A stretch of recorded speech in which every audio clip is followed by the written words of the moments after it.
No dear, no dear.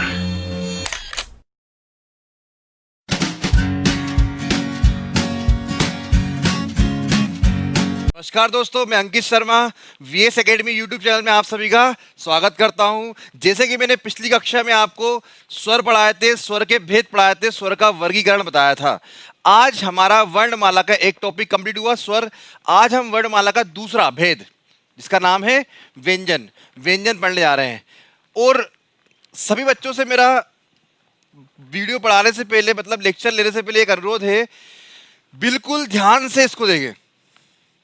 और मेरी guarantee है, इस लेक्चर के बाद आप कभी व्यंजन भूल नहीं पाएंगे, क्योंकि मैं आपको लिखवाऊंगा नहीं। मैं आपको इसी में पूरे व्यंजन, जितने भी व्यंजन आपने पढ़े होंगे अभी तक, वो सब मैं इसी में आपको करवा दूंगा। ठीक है, कंप्लीट करवा दूंगा, ये मेरा आपसे वादा है। ठीक है ना?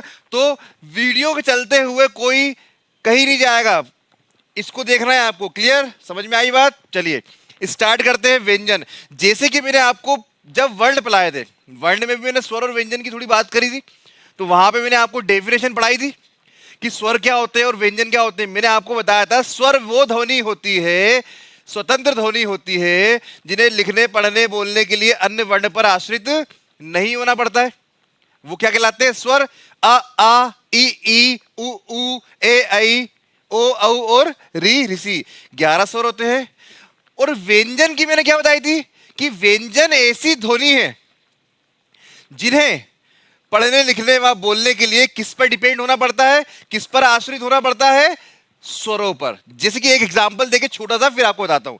ठीक है, जैसे कि मैंने लिखा का, तो ये का क्या है? वर्ण है कि अक्षर? जल्दी बताइए, मैंने बता चुका पिछली कक्षा में। तो हाँ, वेरी गुड, अक्षर है। क्या है ये? अक्षर। क्यों अक्षर? क्योंकि इसको मैं खंड कर सकता हूं। कैसे खंड करूंगा देख लीजिए। ये का रूप ऐसा नहीं होता। का रूप क्या होता है? ये। और इस पे कौन सा स्वर छुपा है? छोटा, जिसका कोई नहीं उसका। बता, याद आ गया गाना, जिसका कोई नहीं उसका खुदा होता है। हमें वर्णमाला पढ़ना, जिसका कोई नहीं उसका छोटा आ होता है, याद रखना। क्योंकि छोटे आ की कोई मात्रा नहीं होती है। आ रही मेरी बात समझ में? तो ये अपन ने देखा था। अब मैंने लिखे हैं यहां व्यंजन। व्यंजन भी एक वर्ण है। तो मुझे बताइए, मैंने सही लिखे हैं क्या? Very good. ये मैंने अभी प्रॉपर व्यंजन लिखे ही नहीं है। ये क्या है? अभी तो लिखा था अक्षर है। मैंने आपको बताया था व्यंजन कैसे होते हैं, आधे लंगड़े होते हैं। मैंने इनको लंगड़ा कहाँ करा अभी? ये तो आधे कहाँ है अभी? ये तो पूरे, इनमें स्वर चिपका हुआ है। कौन सा? छोटा। तो इनको लंगड़ा करें। कभी भी व्यंजन लिखना होगा आपको, तो व्यंजन का शुद्ध रूप ये होता है। इस पे आपको हल रेखा लगाना पड़ेगा ऐसे। आ रही मेरी बात समझ में? आप बोलेंगे सर आपने गलत क्यों लिखा? मैंने जानबूझ के गलत लिखा है कि आपको बार बार हिंट होते हैं। क्योंकि जब आप शब्द का वर्ण विच्छेद करेंगे, अगर आपने एक हलंत भी छोड़ दिया, तो आपका वर्ण विच्छेद गलत हो जाएगा। बहुत ही बारीकी से पढ़ना, हिंदी में बारीकी से आपको बताऊंगा। एग्जाम्पल और करवाऊंगा। जब एग्जाम्पल करवाऊंगा तब आपको और बारीकी बताऊंगा मैं, कैसे कैसे अपनी गलती होती है एग्जाम में क्वेश्चन सोल्व करते हुए। क्लियर? तो हलंत लगा दे सब पे। ये लगा दिया।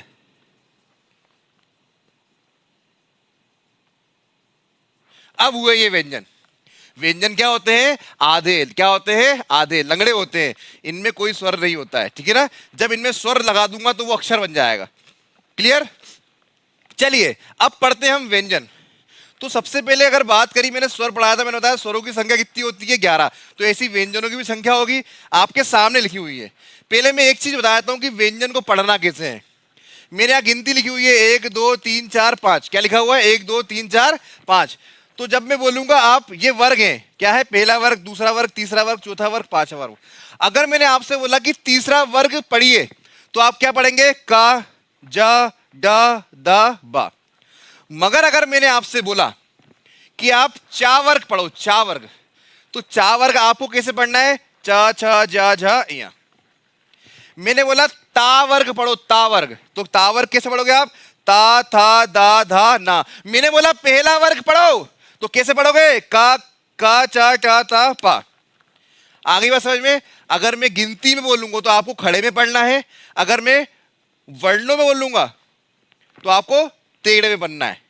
रो कॉलम आप समझ रहे होंगे। ठीक है ना? तो ये कौन सा वर्ग होता है? ये का वर्ग है। ये कौन सा वर्ग है? चा वर्ग है। ये कौन सा वर्ग है? टा वर्ग है। ये कौन सा वर्ग है? ता वर्ग है। ये कौन सा वर्ग है? पा। मतलब पहले वाला का नाम ले लिया मैंने। बहुत से बच्चों को याद नहीं होता, तो को अभी याद होता है। आपको बस प्रत्येक वर्ग का, जैसे का वर्ग, चा वर्ग, टा वर्ग, इनका पहला वर्ण ही याद करना है आपको, बाकी ऑटोमेटिकली याद होते हैं। कैसे होते हैं देखिए, जैसे कि मैंने याद करा का, चा, टा, ता, पा, मेरे को तो याद है, आपको किसे याद करना है? तो अभी आपने बाहुबली मूवी देखी थी क्या? हाँ सर, उस पे एक रोल था, इसका नाम था कटप्पा। तो देखिए उससे रिलेट करिए, का, चा, टा, ता, पा, का, चा, टा, ता, पा, का, चा, टा, ता, पा, का, चा, टा, ता, पा, कटप्पा। तो कटप्पा से आपको पता क्या फायदा होगा? क्योंकि कभी कभार क्या होता है, एमपीपीएससी मेंस में बोलता है कि का वर्ग लिखिए, या ऐसे बोलता है कंठ ध्वनि लिखिए, कंठ ध्वनि। देखिए ये भी ध्वनि होगी, क्योंकि ये भी मुंह से निकलेगी, स्वर भी मुंह से निकलते हैं। तो मैं ध्वनि बोल दूं या वर्ण बोल दूं, बात एक ही है। जैसे मैंने आपको पिछली कक्षा में बताया था, ध्वनि मुंह से निकलती है, वर्ण हम लिख देते हैं। ध्वनि के लिखित रूप वर्ण कहलाता है, ठीक है ना। तो जो का वर्ग होता है उसे कौन सी ध्वनि बोलते हैं? कंठ। जो चा वर्ग होता है उसे कौन सी बोलते हैं? तालु, तालु या तालव्य, ठीक है ना। टा वर्ग क्या होता है? मूर्धा। बताऊंगा ये मुंह का कौन कौन सा हिस्सा है। जैसे कि मैंने आपको स्वर बताया था, स्वर का वर्गीकरण पढ़ा था अपन ने। मैंने क्या बोला था कि जब मैं स्वर का वर्गीकरण करूंगा तो स्वर जब निकलेंगे मुंह से तो कहीं ना कहीं इससे तो निकल रहे हैं ना भाई, ध्वनि निकल रही है, तो कहीं ना कहीं मुंह का कोई ना कोई हिस्सा तो काम कर रहा होगा। कभी कोई होंठ काम कर रहे होंगे, तो कभी टंग, आपकी जीभ काम कर रही होगी, कभी दांत काम कर रहे होंगे, ऐसा कुछ काम तो कर रहा होगा ना। जैसे मैंने बोला पा बोलो, तो पा बिना होंठ हिलाए बोल दोगे क्या आप? नहीं बोल पाओगे। मैंने बोला शाह बोल दो, तो बिना जीभ को तालू में रख के बोल दोगे आप? नहीं बोल पाओगे। जीभ का प्रयोग तो होना ही है। तो वही चीज है, ये भी ध्वनि है, और ये भी मुख के किसी ना किसी स्थान से निकल रही है, ठीक है। तो वो सब बताएंगे अपन, पूरा ध्यान से देखना। फिर बोल रहा हूं, जो का वर्ग होता है वो कौन सा होता है? कंठ। कंठ मतलब होता है गला, ये गला याद है। जब भी आप का वर्ग बोलेंगे, क्या बोलेंगे? का वर्ग। का वर्ग पढ़ना कैसे अभी बताया था, किसे पढ़ना है? का, खा, गा, घा, ड़ा, ऐसे पढ़ना है, ठीक है ना। तो जो कंठ है, कंठ, तो का वर्ग कहां से बोला जाएगा? कंठ। आप बोल के देखो, मैं फिर बोल रहा हूं, आप बोल के देखिए, आप पढ़ नहीं पाएंगे, इतने वर्ण याद नहीं होंगे, ठीक है। बोल के देखिए, कंठ, का, खा, गा, घा, गाड़ा, यहां से आवाज जा रही, देख लो। मतलब जोर कहां पड़ रहा है? यहां पड़ रहा है। इसलिए का वर्ग को, इस पूरे को क्या बोला जाता है? कंठ ध्वनि बोला जाता है, ठीक है। तालव, तालव या तालु, अभी जब भी आप बैठे हुए, जहां आपकी जीभ अभी स्टेबल है, जस्ट उसके ऊपर वाला, जस्ट जीभ के ऊपर वाले हिस्से को क्या बोलते हैं? तालव बोलते हैं। तालव या तालु, ठीक है ना। तो चावर कहां से बोला जाता है? तालु। बोल के देखिए, चा, छा, जा, झा, या। जीभ जहां ऊपर स्पर्श कर रही है उसको बोलते हैं तालव या तालु। अब बोलो चा, मेरे साथ बोलो, चा, चा, चा। अब बोलो आप टा, चा बोलो, चा, चा। अब बोलो टा। जैसे आप चा बोलने के बाद टा बोलेंगे, तो जहां से आपने चा बोला था उसके थोड़े से पीछे आप आओगे। टा का स्थान थोड़ा सा पीछे, और उस पीछे वाले स्थान को पता है क्या बोला जाता है? मूर्धा। मूर्धा या मूर्धन्य ध्वनि बोला जाता है। क्या बोला जाता है? बोलो चा, फिर बोलो टा। देखो आपकी जो जीभ है वो पीछे आ रही है, बस तालु के थोड़े से पीछे वाले स्थान को क्या कहा जाता है? मूर्धन कहा जाता है। तो बोलो टा, ठा, डा, डा, डा। देखो आपकी जीभ ताल मूर्धन में टकरा रही है। अब आते हैं अपन दंत। दंत आपको सबको मालूम है, दांत। ये जब आप ता वर्ग पढ़ेंगे तो आपकी जो ध्वनि है वो कहां टकराएगी? दांत पे, या आपके दांत आपके वर्क करेंगे, आपकी टंग दांत से टकराएगी। बढ़ के देखिए, ता, था, दा, धा, ना। देखो आपकी जो जीभ है वो कहां टकरा रही है? जो ध्वनि है वो दंत से स्पर्श कर रही है, बिना दंत के आप बोल नहीं पा रहे हैं, है ना। इसीलिए ता वर्ग को क्या बोला जाता है? दंत ध्वनि बोला जाता है। क्या बोला जाता है? दंत ध्वनि। अब आ गए पा। अब जब तक आपके ये होंठ स्पर्श नहीं होंगे, आपस में चिपकेंगे नहीं, तब तक आप होस्ट, होस्ट मतलब होता है होंठ, ये ध्वनि नहीं बोल पाएंगे। बोल के देखिए, पा, फा, बा, भा, मा। देखिए आपका कहां स्पर्श कर रहा है? होंठ स्पर्श कर रहे हैं। इसीलिए इस ध्वनि को क्या कहते हैं? होस्ट ध्वनि कहते हैं, ठीक है ना। अब सर ये तो आपने बता दिया, हर कोई बता रहा है, हर कोई बता रहा है, ठीक है, कि ये होती है, ऐसे होती है, ठीक है ना। मगर इसको याद कैसे करें? तो देखिए मैंने जैसे आपको का, चा, टा, ता, पा, का, चा, टा, ता, पा, कंठ, तालु, मृदा, दंत, होस्ट। का, चा, टा, ता, पा, का, चा, टा, ता, पा, कंठ तालु मृदा दंत होस्ट। क चटा तपा, आप बार बार प्रैक्टिस करेंगे रट जाएगा आपको ये। क चटा तपा, कडप्पा, ऐसे बोलिए आप, कडप्पा, कडप्पा से याद हो जाएगा आपको। का चा टा ता पा, कंठ तालु मृदा दंत होस्ट, हो गया याद। मैंने क्या बोला, एक वर्ण याद करना है आपको, ऑटोमेटिक बाकी हो जाएंगे। मैंने बोला कंठ, कंठ तालु मृदा दंत होस्ट, का चा टा ता पा, का खा गा गाड़ा। एक वर्ण इनिशिएटिव लेना है बस आपको, एक वर्ण याद रखना, बाकी सब उसके साथ आपको याद हो जाएंगे फ्लुएंसी में, क्योंकि आपने बचपन में ये पढ़ा हुआ है, ठीक है ना। तो ये तो हो गए वर्ण। अब सर देखिए, इन वर्ग से हटके मैंने ये 8 वर्ण और लिखे हुए हैं। तो देखिए, या रा ला वा अंतस्थ ध्वनि कहलाती है। क्या कहलाती है? अंतस्थ ध्वनि कहलाती है। बताऊंगा क्यों कहलाती है। फिर ये नीचे लिखा हुआ है ऊष्म, इसका एक और नाम है, ऊष्म व्यंजन का एक और नाम है, इसका नाम है संघर्षी। ऊष्म व्यंजन को संघर्षी व्यंजन भी बोला जाता है। जैसे कि आप शब्द में मैंने बोला संघर्षी, तो संघर्ष करना पड़ेगा इसको बोलने पे, इसको बोलने पर संघर्ष करना पड़ेगा, इसको बोलने पर इतना संघर्ष नहीं होता है, आराम से बोल दिए जाते हैं, ठीक है ना। तो देखिए, अपन ने 1 2 3 4 5 5 वर्ग पढ़े, 5 वर्ग है, तो कितने वर्ण हो गए यहाँ पे ऊपर वाले में? 25 हो गए। कितने हो गए? ओ ये कितने गिनो, 4 और 4 8। चलो मैथ्स वाले बच्चे बताएंगे, 25 और 8 कितना होता है? 33। तो हिंदी वर्णमाला में व्यंजनों की संख्या कितनी होती है? खत्म, ये रहे व्यंजन। आप या तो ऐसे याद कर लो व्यंजनों की संख्या 33, या ये लिखे हुए हैं, ये 33 ही लिखे हुए हैं, देख लीजिए आप। 25 तो 5 वर्ग पर है, वो बच्चे जो नीचे 8 अंतस और ऊष्म, ये 8, 25 और 8 33। तो हिंदी वर्णमाला में व्यंजनों की संख्या कितनी होती है? 33। जैसे कि हमने वहां पढ़ा था हिंदी वर्णमाला में स्वरों की संख्या कितनी होती है? 11। ऐसी हिंदी वर्णमाला में व्यंजनों की संख्या कितनी होती है? 33। मगर सारा आपने एक चीज और बताई थी वहां पे, हिंदी वर्णमाला में कुल स्वरों की संख्या बताई थी आपने 13। तो यहां ऐसा कुछ है क्या? बिल्कुल है। तो हिंदी वर्णमाला में कुल व्यंजनों की संख्या होती है 35। अब ये 35 कैसे होती है ये मैं आपको बताऊंगा अभी, ठीक है। चलिए अब ध्यान से देखना, अब ध्यान से देखना मैं क्या क्या चीजें यहां बताने वाला हूं। बिल्कुल मैं किसको अंडरलाइन कर रहा हूं, किसको स्ट्रक्चर के अंदर ले रहा हूं, बिल्कुल ध्यान से। आज तक आपने ऐसा व्यंजन कभी नहीं पढ़ा होगा, मैं गारंटी ले रहा हूं। कोई भी टीचर आ जाए हिंदी का, ऐसे कोई नहीं पढ़ाएगा। ज्यादातर टीचर लिखवाते हैं डेफिनेशन, मैं बिना डेफिनेशन के अभी याद करा रहा हूं आपको। देखो 2 सेकेंड में चुटकियों में देखो। अब देखो आप पढ़ते हैं अंतस्थ व्यंजन, ऊष्म व्यंजन, संघर्षी व्यंजन, स्पर्श व्यंजन, अनुनासिक, निरनुनासिक, सगोष, अघोष, अल्पप्राण, महाप्राण, इतनी सारी चीजें बाप रे कैसे याद करेंगे। 2 मिनट का खेल है मेरे लिए। देखो देखो देखो, अब देखो जल्दी देखो, मैंने गोला करा दूसरा वर्ग और चौथा वर्ग। वर्ण नहीं लिखना है आपको, अपन को स्मार्ट स्टडी करना है। ये वीडियो स्मार्ट बच्चों के लिए है, और जो हार्ड वर्क कर रहे हैं उनके लिए भी है, उनको भी मेरे को स्मार्ट बनाना है। हार्ड वर्क करो मगर स्मार्ट वे में करो ना, ऐसे अपन को गड्ढा थोड़ी खोदना है, हमको जाना है गड्ढा खुदा खुदा मिलेगा। आ रही बात समझ में? वो काम करना है। किसको गोला करा मैंने? 2 और 4 को। और मैंने आपको बताया था दूसरा वर्ग कैसे पढ़ोगे आप, कैसे पढ़ोगे? खा छा ठा था फा, ऐसी पढ़ोगे। चौथा वर्ग कैसे पढ़ोगे? घा झा डा धा भा, ऐसी पढ़ोगे। तो देख लीजिए इन 25, एक चीज और बता दूं उसके बाद देख ली, ये जो वर्ग के अंदर है 25 है 25, इन 25 को बोलते हैं स्पर्श व्यंजन। क्या बोलते हैं? स्पर्श व्यंजन क्यों बोलते हैं? क्योंकि इनको बोलते समय जो ध्वनि है वो कंठ तालु मुर्दा दंत ओष्ठ कहीं ना कहीं स्पर्श करती है ना, इसलिए इनका नाम स्पर्श कर दिया गया है। और क्वेश्चन ऐसा आता है स्पर्श व्यंजनों की संख्या कितनी आती है? तो मुझे बताओ, स्पर्श व्यंजन पूछे उसने ये नहीं बोला व्यंजनों की संख्या, उसने बोला स्पर्श व्यंजन। तो स्पर्श व्यंजन कितने होंगे? इसको गिनूंगा क्या? स्पर्श में है ही नहीं है ग्राफ में, तो कितने हो गए?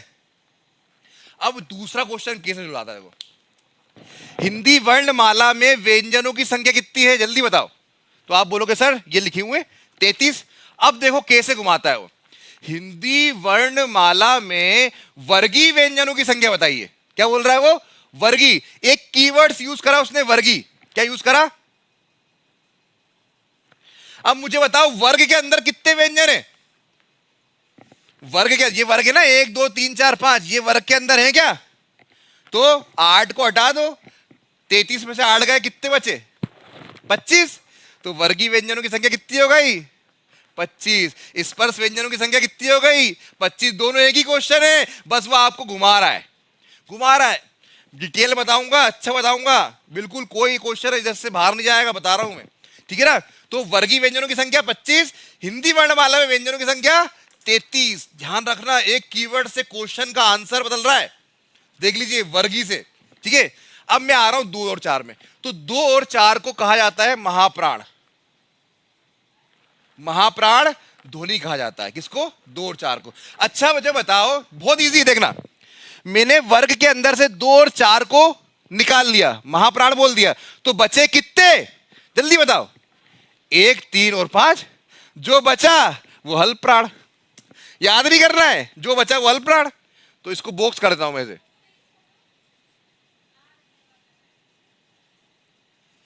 कितना इजी है देख लो आप। एक चीज याद करना, दूसरा ऑटोमेटिक मैं ऐसे दूंगा, मैं आपको एक चीज दूंगा और एक चीज कॉम्प्लीमेंट्री आपके पास ऑटोमेटिक आ जाएगी। मैं आपको फिर बता रहा हूं, ऐसे लिखवाऊंगा नहीं। भरोसा रखना, वीडियो बिल्कुल ब्रेक मत करना, देखते रहना, नहीं तो ब्रेक हो जाएगा, ये तो मजा नहीं आएगा। बिल्कुल कॉन्सेंट्रेट करके देखना पड़ेगा, क्योंकि मैं इसलिए बता रहा हूं, कुछ लिखवाऊंगा नहीं मैं, फिर बोल रहा हूं। अब देखिए, बिल्कुल ध्यान से देखिए,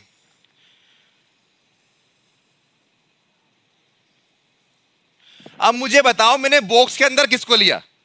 आप बोलोगे सर आपने बॉक्स के अंदर 3 4 5, मतलब तीसरा वर्ग, चौथा वर्ग, पांचवा वर्ग, या रा ला वा और हा को लिया, इनको लिया आपने वर्ग के अंदर। तो बस इसको पता क्या बोलते हैं? सघोष। सघोष को घोष भी कहा जाता है। सघोष वर्ण उसने पूछा, तो आपको इतने वर्ण लिखने नहीं है, बस ये टेबल एक बार आप याद कर लो। मैं बता रहा हूं, आपकी संधि विच्छेद भी आपको मैं रटवा दूंगा, मतलब रटवाना मतलब समझ के दिमाग से, वो पूरे व्यंजन यहां खत्म हो जाएंगे। अब मुझे बताओ, मैंने बॉक्स के अंदर किसको लिया? 3 4 5, 3 4 5 को लिया, और यारा लावा हा, जो बचा वो अघोष, जो बचा वो अघोष। कितना इजी देख लो, मैंने क्या बोला? एक के साथ एक फ्री दूंगा, तो जो बचा, क्या बचा? पहला वर्ग, दूसरा वर्ग, शाह शाह शाह, ये क्या हो गए? अघोष, अघोष ध्वनि।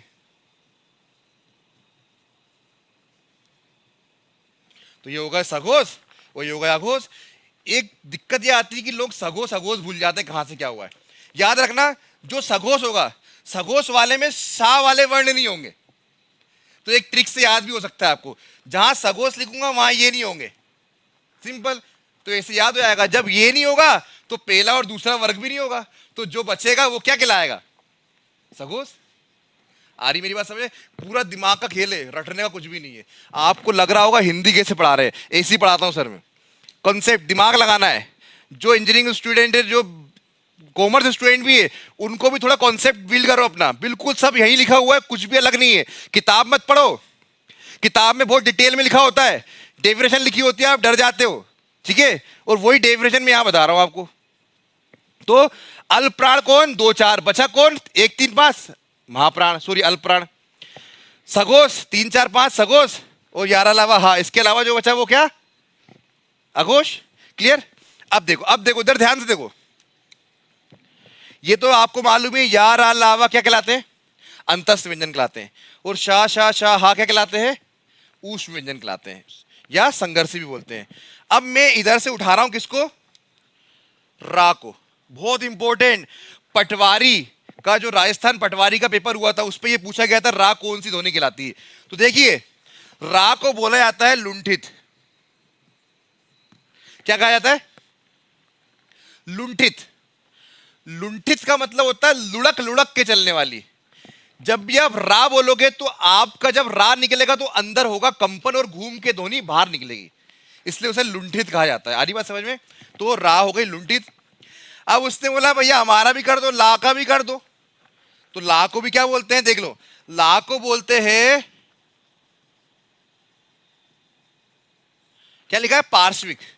पार्श्विक मतलब पार्शलिटी, समझना, ऐसे याद करने के बता रहा हूं, ठीक है ना। ये मैं समझना हिंदी कीवर्ड्स याद करने के बता रहा हूं। पार्श्विक, ला क्या होता है? पार्श्विक ध्वनि। पार्श्विक ध्वनि का मतलब होता है जब ला वर्ण बोला जाता है तो आपकी जो जीवा है वो सीधे तालु में टकराती है और ध्वनि आजू बाजू से निकलती है, उसको बोला जाता है पार्श्विक ध्वनि। हो गई ना पार्सलिटी, उसको अवरोध उत्पन्न करवा दिया आपने, करवा दिया। अब भैया इन दोनों का मैंने काम कर दिया, तो कौन नाराज होगा अब? या और वाह। या वाह नाराज होगा, तो उनके लिए भी मेरे पास कुछ है।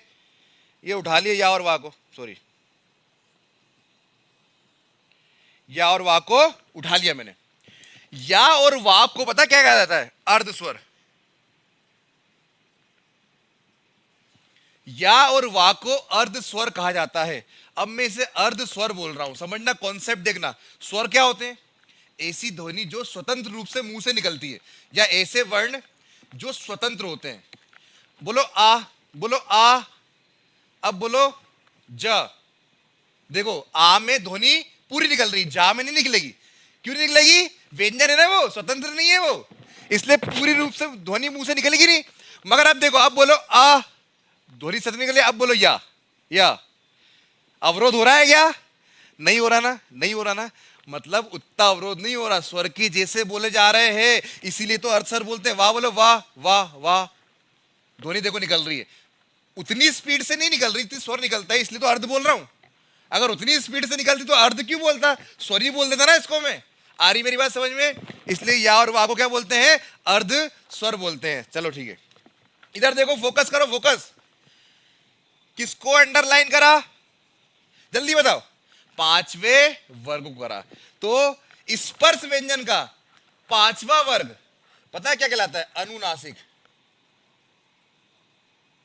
क्या कहलाता है? अनुनासिक। अनुनासिक, ना ना नाक आ रहा, नाक, तो ऐसे वर्ण जो जिनको बोल समय मुंह और नाक दोनों से ध्वनि निकलती है, उसे अनुनासिक बोलते हैं। अच्छा, मैंने पांचवें को लिया बॉक्स में, बचे कितने? 1 2 3 4, जो बचा वो निरअनुनासिक। पांचवा वर्ग अनुनासिक, और जो बचे हुए वो निरअनुनासिक। निरअनुनासिक का मतलब क्या हो गया?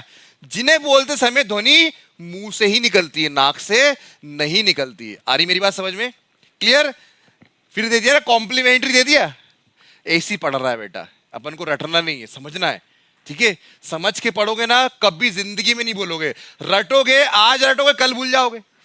आज रटोगे, मैं मानता हूं, मैं इसी में पढ़ा रहा हूं, छोटा बोर्ड है, इसको स्ट्रक्चर को बार बार आप 3 4 बार इसको ऐसा कर लिया जैसे मैंने पढ़ाया है। मैं बोल रहा हूं जिंदगी में कभी व्यंजन नहीं भूलोगे आप। और अभी संधि पढ़ाने जा रहा हूं मैं आपको। संधि आपकी इधर ना बिठा दी ना, तो मेरा नाम अंकित शर्मा नहीं, याद रखना। ऐसे पढ़ाऊंगा, आपने किसी भी टीचर से पढ़ी हो। मैं ये नहीं बोल रहा कि मैं बहुत ज्ञानी हूं, मैं ज्ञानी नहीं हूं, मगर मुझे ये मालूम है कि मुझे आपके दिमाग पे वो चीज बैठानी कैसे। मैं बिल्कुल हाथ जोड़ रहा हूं सभी टीचर से, मैं ज्ञानी नहीं हूं, बट मैं बच्चों को अच्छे समझा दूंगा, ये मेरा वादा है, ठीक है? तो पांचवा वर्ग अनुनासिक, जो बचा 1 2 3 4, ये सब क्या हो गए? निरनुनासिक। समझना। अब क्या होता है, ये क्या है? श श स ह है, बोलो श, घर्षण हो रहा है, इसलिए संघर्षी बोलते हैं इसको। तो जो चा वर्ग है, चा वर्ग, यहां को छोड़ दिया मैंने, इसको बोलते हैं स्पर्श संघर्षी। क्या बोलते हैं? क्यों बोल रहे हैं? कंसेप्ट यार पूरा रटना नहीं है। ये कौन से 25 को क्या बोलते हो आप? स्पर्श व्यंजन बोलते हो ना, तो स्पर्श तो है ही, मगर चा वर्ण बोलो, चा, तो चा बोलते समय भी, झा बोलते, जा बोलते, झा बोलते समय भी हल्का सा घर्षण होता है, और इसको बोलते समय घर्षण होता है, इसलिए इसको इसको मिला के एक बना दिया। तो हिंदी वर्णमाला में व्यंजन में चा वर्ग क्या कहलाता है? स्पर्श संघर्षी व्यंजन कहलाता है, मगर इसमें संघर्ष नहीं होता है, इसलिए इसको छोड़ दिया है। मैं चा वर्ग जरूर बोल रहा हूं, मगर इसको छोड़ देना, याद रखना, ये स्पर्श संघर्ष ही नहीं है, ये ओनली स्पर्श है। मेरी बात समझ रहे हो आप? ठीक है ना? तो स्पर्श व्यंजन का चा वर्ग, चा वर्ग क्या कहलाता है? स्पर्श संघर्षी व्यंजन कहलाता है, ठीक है ना? तो सॉरी दोस्तों, मुझे थोड़ा रफ करना पड़ेगा, और इस पे बहुत सी चीजें अभी जो कि आपके लिए बहुत फ्रूटफुल है, ठीक है? रफ करूं, चलिए। बार बार देखना वीडियो, एक बार में नहीं आएगा, क्योंकि मैं स्ट्रक्चर में बता रहा हूं, और आपको अभी तक लिखने की आदत थी। मैं किसको कहां गोला कर रहा हूं, ये सब देखना है आपको। और मैं बोल रहा हूं 3 4 बार आपने ये वीडियो देख लिया, जिंदगी भर नहीं भूलोगे, मेरी गारंटी है, ठीक है? अब देखिए, अब देखिए,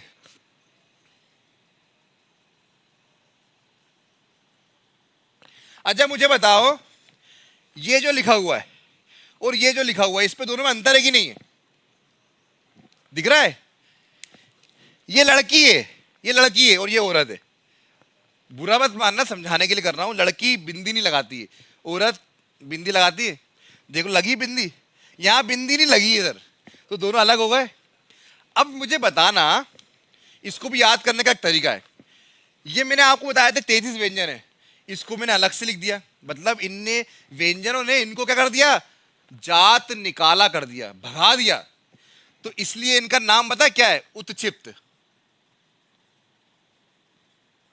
इनको पता क्या कहते हैं, उत्क्षिप्त। उत्क्षिप्त का ही मतलब होता है फेंका हुआ। फेंका हुआ क्यों, इन लोगों ने फेंक दिया ना अपनी जात से बाहर। देख लो, इनको मैंने 33 बोला है, अलग से लिख रहा हूं। इसका एक और नाम है द्विगुण।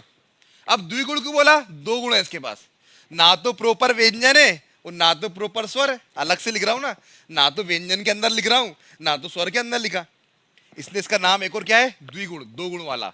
एक और है, इसको भगा दिया यहां से, मतलब जात से निकाला कर दिया, इसलिए एक और नाम है इसका, ताड़न जात। क्या बोलते हैं इसे, ताड़न जात। इसलिए ये बता रहा हूं, ज्यादातर बुकों में ये लिखा हुआ है द्विगुण, ज्यादातर बुकों में।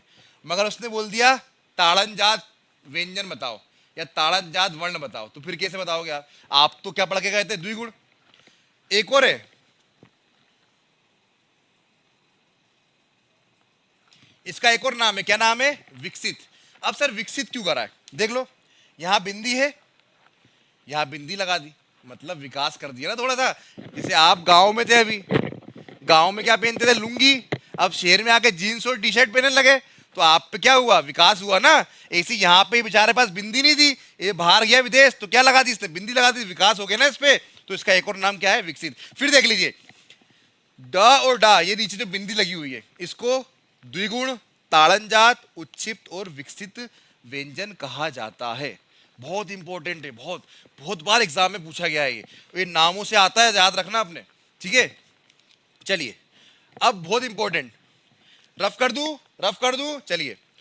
अब जो बता रहा हूं मैं, वो है, उनका नाम सबने देखा होगा, छ, त्र,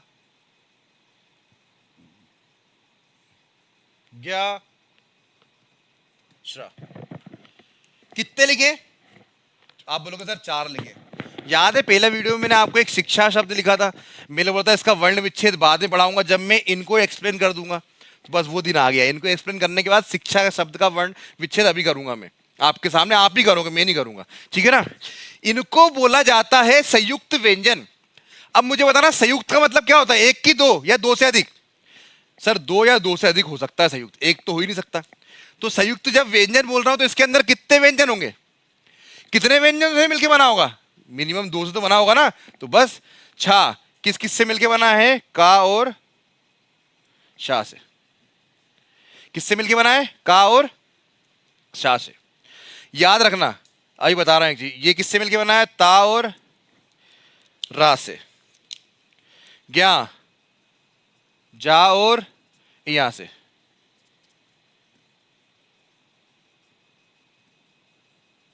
जा और यहां से। और जो श्रा है, इधर लिख देता हूं, शा और रा से।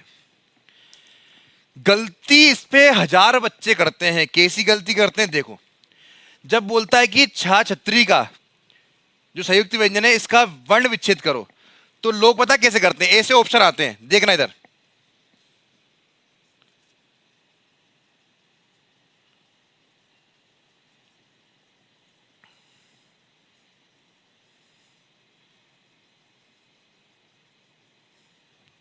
ऐसे आते हैं, बोलते हैं कि इस संयुक्त व्यंजन का सही विच्छेद कौन सा है, वर्ण विच्छेद। का शा आधा है, या का आधा है, या शा भी आधा है, या का आधा है और या शा पूरा है, ठीक है ना। तो याद रखना, जब भी इन वर्णों का विच्छेद करोगे तो पीछे वाले वर्ण में हलन लगती है, मतलब पीछे बैक वाले में, इस साइड वाले में, इस साइड वाले में नहीं, वो साइड वाला पूरा होता है। इसलिए पूरा होता है, इसमें मतलब स्वर चिपका है, इस पे स्वर नहीं चिपकेगा तो ये पूरा थोड़ी लिखा जाएगा, ऐसे थोड़ी लिखा जाएगा, इस पे डंडी लग जाएगी।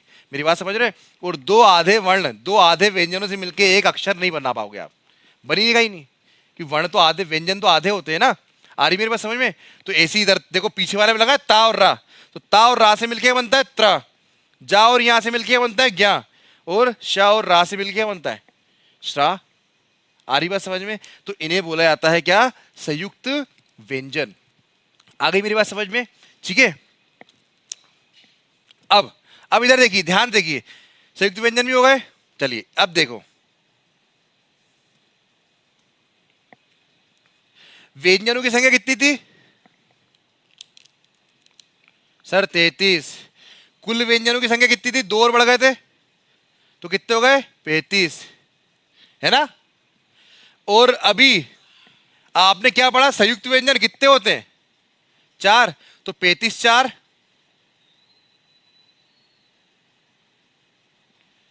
39 होते, 39, ठीक है ना?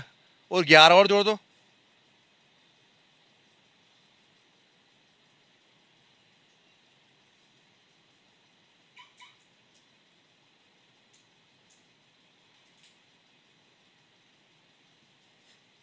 देखो स्वर होते हैं 11 और कुल स्वर कितने होते हैं? 13, तो 13 लिख दूं। स्वर होते हैं 11 और कुल स्वर कितने होते हैं? 13। व्यंजन होते हैं कितने? 33, और कुल व्यंजन कितने होते हैं? 35। 35 लिखता हूं, ठीक है ना? मतलब डा और डा इनको ही मिला देंगे तो कुल व्यंजन कितने आते हैं? ये रहे 33 और ये 2 कितने हो गए? 35। संयुक्त व्यंजन कितने होते हैं? 4।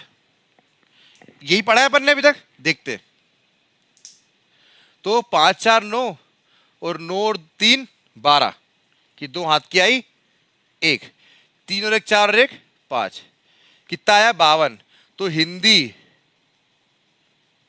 वर्णमाला में वर्णों की संख्या कितनी होती है? ये रही आपके सामने, अभी आपके सामने तो बताया मैंने। कुल स्वर 13, कुल व्यंजन 35, ये 4 क्या है? संयुक्त व्यंजन। तो जोड़ दो सबको, तो टोटल वर्ण कितने होगा हिंदी वर्णमाला में? 52। इंग्लिश में कितने होते हैं? 26। इंग्लिश में 26 होते हैं ना, और हिंदी में कितने होते हैं? 12, सॉरी 52। क्लियर? फिर देख लीजिए फटाफट, ठीक है ना? मैंने आपको बताया व्यंजन, ठीक है ना? व्यंजन में क्या पढ़ा था अपन ने? कंठ तालु मृदा दंत होठ, का चा डाता पा, कटप्पा से याद रखना। कंठ तालु मृदा दंत होठ, का वर्ग कंठ, चा वर्ग तालु, टा वर्ग मृदा, ता वर्ग दंत और पा वर्ग होस्ट, ठीक है ना? फिर इस पे यार अलावा क्या कहलाते हैं? अंतस्थ व्यंजन, और शाशा शाह क्या कहलाते हैं? ऊष्म या संघर्षी व्यंजन कहलाते हैं, ठीक है ना? 3 4 5 यार अलावा हा क्या कहलाते हैं? सघोष, बचे हुए अघोष। 2 4 महाप्राण, बचे हुए 1 3 5 अल्पप्राण, ठीक है ना? रा क्या कहलाता है? लुंठित। रा क्या कहलाता है? पार्श्विक। और या और वा क्या कहलाते हैं? अर्धस्वर। चा वर्ग क्या कहलाता है? स्पर्श संघर्षी कहलाता है। डा और डा बिंदी वाला क्या कहलाता है? द्विगुण, उच्छिप्त, विकसित, ताड़नजात, है ना? और संयुक्त व्यंजन छत्र ज्ञ श्र 4 होते हैं, ठीक है ना? क्वेश्चन आता है संयुक्त व्यंजनों की संख्या कितनी होती है? तो कितनी होती है? 4। एक और चीज है, मूल स्वरों की संख्या कितनी होती है? वो भी तो 4 होती है। 2 क्वेश्चन याद होगा, देखो 4 वाले, ठीक है ना?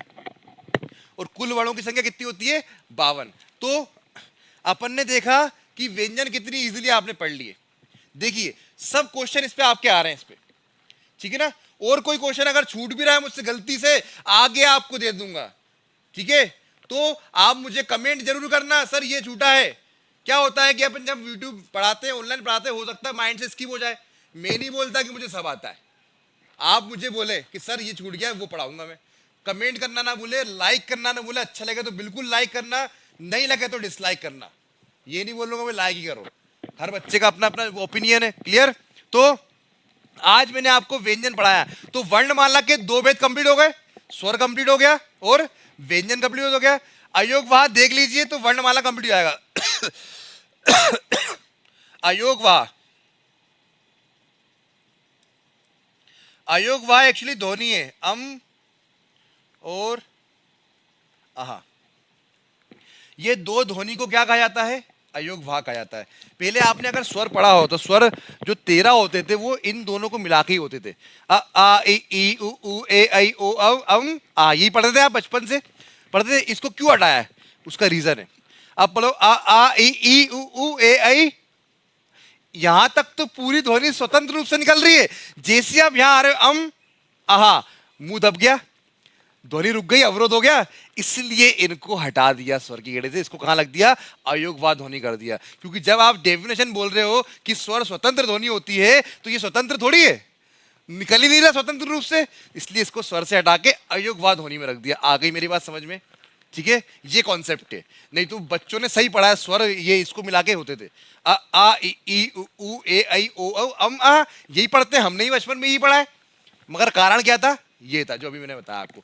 इस पे एक दो चीजें और बताता हूं मैं। आगत व्यंजन, आगत व्यंजन किसे कहते हैं ये देख लीजिए आप। अयोगवाद ध्वनि ये होती है अनुस्वार, इसे बोलते हैं अनुस्वार, इसे बोलते हैं विसर्ग। आ रही बात समझ में? अब एक चीज और देख लीजिए, आगत, आगत वर्ण। अच्छा मुझे ये बताओ पहले तो, आगत का मतलब क्या होता है?